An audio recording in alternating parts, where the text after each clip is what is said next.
You know, we were a little bit rocky in the preseason. I think we went 2-2. Turned it around after losing to Pierce and Edwick back to back. But the preseason went not as well as we expected. But it's nice sitting here 2-0.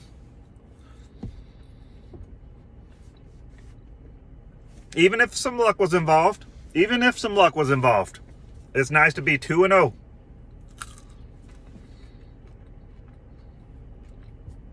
So I guess we should get back into recapping these weeks then. So let's get it.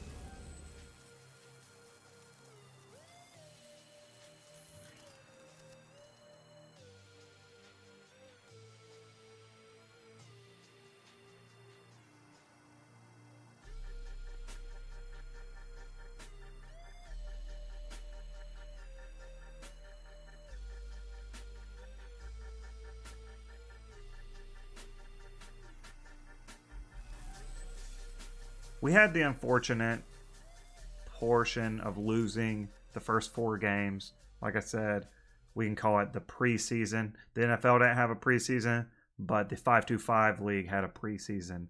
And we had some preseason winners and we had some preseason losers, and things have been flipped upside down since those first 4 games. This just goes to show you how crazy fantasy football is and how fast things can turn around when you get into buys and dealing with COVID and dealing with injuries. So let's just go ahead and hop into our recaps for the first week back, which I believe was week 5. So I'm going to switch it over here. All right. So in week 1, I was able to take down Hill 133-102. This was one of the more complete games for my team. Unfortunately, I did lose Dalvin Cook in this game. Before that, he was able to put up 19 points. Fee put up his best game of the season, putting up 143 against Pierce's, I'm going to change my nickname every other week, team. Pierce looks to kind of be floundering after the hot start that he got in the preseason. But as you can tell, Fee put up huge numbers when Jamison Crowder, DeAndre Hopkins, and Darrell Henderson were able to put up huge numbers. Pierce, Calvin Ridley still leading his team, and Chris Carson as well. Edwick lost to Fuller 93-152. Fuller had an absolute monster game here with DK Metcalf and Todd Gurley actually putting up some pretty big points. And then at the very bottom here, let me scroll up. You had a very interesting game. What I thought was going to turn out to be very different, but somehow Thomas Griffin was able to defeat Nels 168-159. That 159 would have beat anyone else in the league this week or that week. Unfortunately, he was going up against the guy that scored the highest in that week, which is Griffin. All right, let's move over to week 6, which was last week. Let's start from the bottom and go to the top. All right, Griffin ends up 2-0 after this. He was able to defeat Fuller 146-112. Had Deshaun Watson come through for him, and Brandon Cooks using that stack right there to overcome the huge game by Derrick Henry at 45 points. Super impressive. Pierce's team was able to edge Edwick's team, which looks to be in a downward spiral right now. Clyde did post his best game of the season. I believe he had like 160 rushing yards. Amari Cooper also had a good game. But Clyde Edwards-Helaire, this era could be coming to an end whenever he's going to be splitting time with Le'Veon Bell. Ronald Jones has put up, I think, 3 games of 100-plus yards back to back to back. And the Pittsburgh D coming in big for Pierce as well. Hill having one of his best games of the season. Julio Jones going absolutely nuclear. And then Kyler Murray putting up 28 points. And George Kittle another 23. Taking down Fee. Fee only scoring 81 points this week. Lamar Jackson finally having a pretty good game. But unfortunately, the rest of Fee's team was not impressive.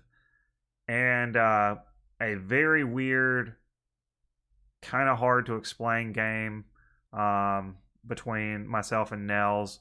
I was able to win 95-88.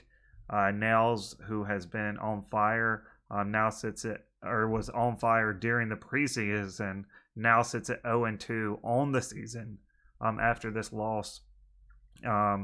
It's not good when your kicker scores more than anyone else on your team. This game came down to Monday night. I actually started Pat Mahomes, and he started Ezekiel Elliott. Ezekiel Elliott had probably his worst game of the season thus far, and I was able to win. This was a pitiful showing on both of our parts.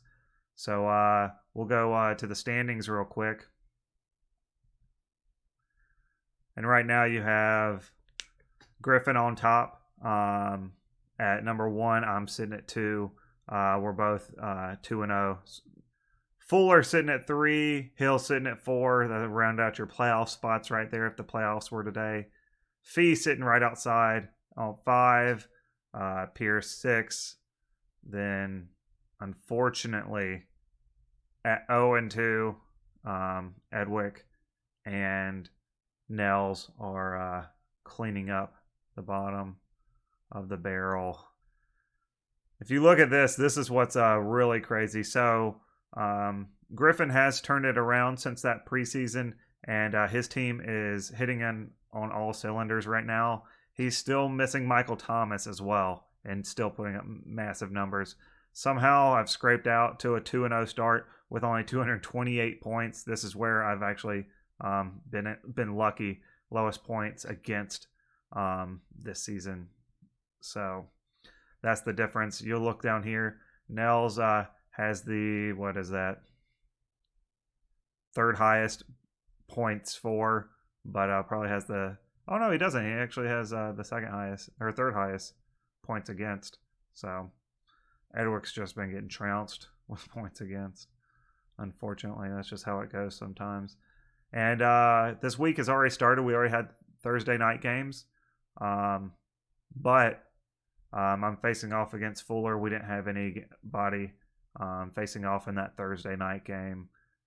Fee versus Edwick. Nels versus Hill.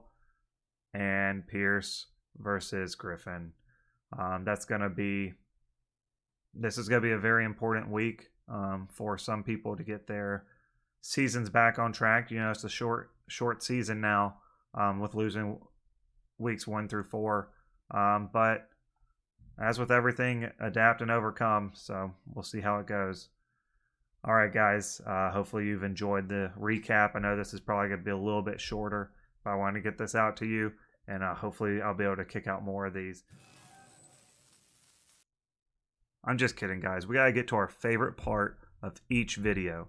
Naming the big dog of the week and the big shit of the week.